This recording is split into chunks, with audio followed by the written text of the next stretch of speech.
जी अस्सलाम वालेकुम, कैसे हैं तमाम दोस्तों। आज हमारे साथ एक और न्यू पेशेंट मौजूद हैं, बाबा जी हैं अल्हम्दुलिल्लाह। पहले इनसे पूछते हैं फिर आपको बताते हैं। अस्सलाम वालेकुम बाबा जी। वालेकुम। चोर साहब नाम की बाबा जी अपना जनाब? मोहम्मद शरीफ। मोहम्मद शरीफ साहब जी। हाँ जी। इलाका केड़ा सर अपना? उजरा शाह मकीन। हुजरा शाह मकीम जी। हाँ जी। हुजरा शाह मकीम जी केड़ा एरिया जनाब? किला दौन सिंह। किला केड़ा जी? दीवान सिंह किला। अच्छा ठीक हो गया सर। ये दसो बाबा जी कि अपना दवाई साड़ी किन्ने दिन खा ली है जनाब? दवाई तकरीबन मैं तो 4 महीने होने वाले। किन्नी देर दवाई सर इन्होंने खाधी है जी?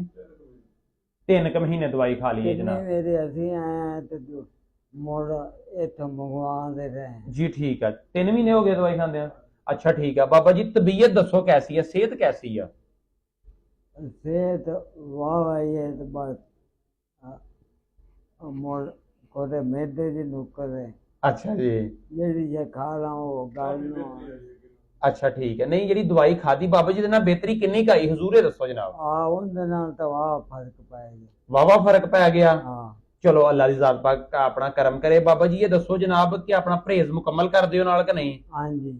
चलो माशाल्लाह, फिर तो वेरी गुड हो गया बाबा जी। शफा अल्लाह पाक दा करम अल्लाह पाक करदा जनाब। ठीक है। हाँ उम्र किन्नी है अपनी? उम्र 60-65 साल। ऐस उम्रे बाबा जी साजे साजे फर्क पैना हुंदा ना। हाँ ऐस उम्र जी वावा वालो जो होर की चाहिए जनाब? ये दिमाग है ना जेड़ा जी जी। वो शुरू तो इतने आया दवाई लै गया शुरू तो उਵੇਂ अच्छा जी 12 बड़ा है ठीक है। हौला नहीं होता। चलो माशाल्लाह बाबा जी ये भी हौला हो जाएगा अल्हम्दुलिल्लाह। बाबा जी उम्र का तकाजा जो होवे ना फिर स्लो स्लो जरा फर्क पैंदा हुंदा। ठीक है। अच्छा माशाल्लाह ये भी मुकम्मल ठीक हो जाएगा, अल्लाह पाक मुकम्मल करम कर देगा। बाकी दवाई मुड़ कितना को देर खानी तकरीबन महीना का होर मैक्सिमम जनाब, है? अल्लाह पाक मुकम्मल करम कर देगा। ठीक है बाबा जी, ठीक है। बहुत मेहरबानी, शुक्रिया जनाब, थैंक यू वीर जी।